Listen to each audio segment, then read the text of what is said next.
We have the IT Minister of Tamil Nadu, Mr Palinivel with us.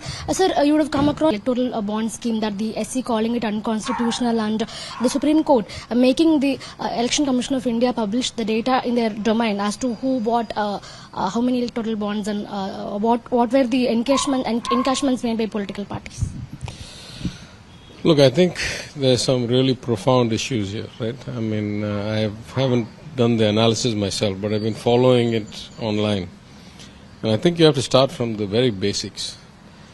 The notion of a democracy, of the model of governance that is a democracy, is intricately tied to the notion of having some kind of free market capitalism. Because from the days of Karl Marx, including the current kind of analysis from economists like Thomas Piketty, it's very clear that the natural tendency of free markets and capitalism is to provide very big winners who get so rich that they can become so powerful with their money that they can subvert the governance to their benefits.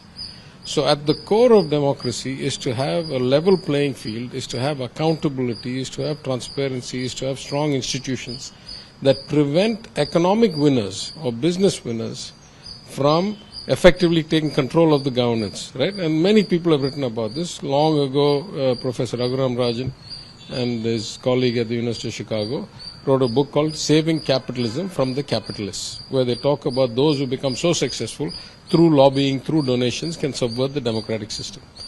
So in that sense, if we start from the basics that democracy is vital for having free market capitalism be successful and achieve growth and improve people's lives, as opposed to communism or dictatorship, then transparency and level playing fields are vital to a democracy.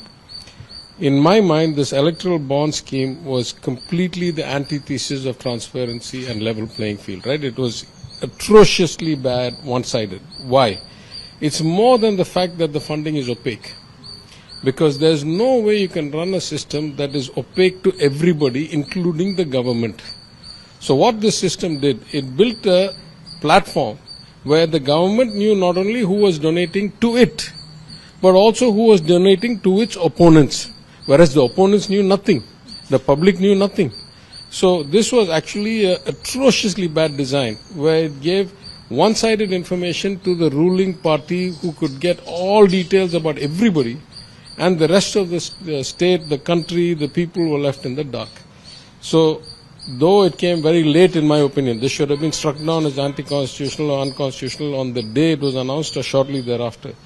Though it is 6 years late, I welcome this judgment because it is, as the data now shows, it has saved the last vestiges of democracy. Because whatever I said hypothetically would be a problem in an opaque system where only the government got the information, preliminary analysis of the data shows it is that and worse.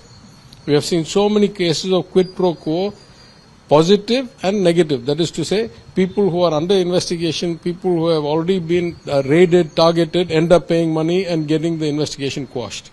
People who are about to get contracts pay money and get contracts. People who have got contracts then go and pay money.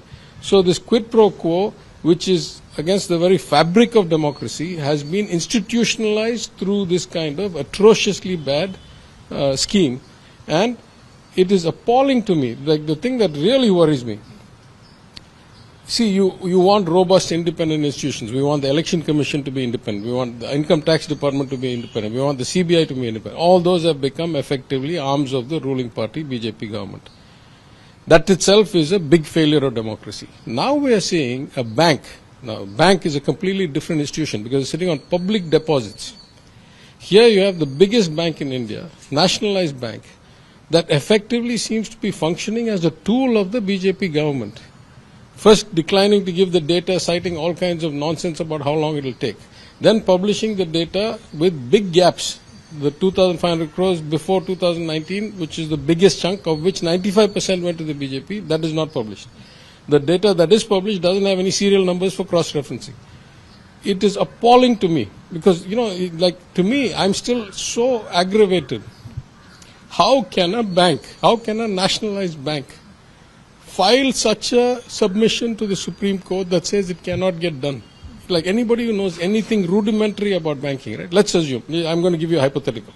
Let's assume 100% of the documents came in paper. Let's assume that they were submitted at different branches. Let's assume that they were processed in different branches, etc.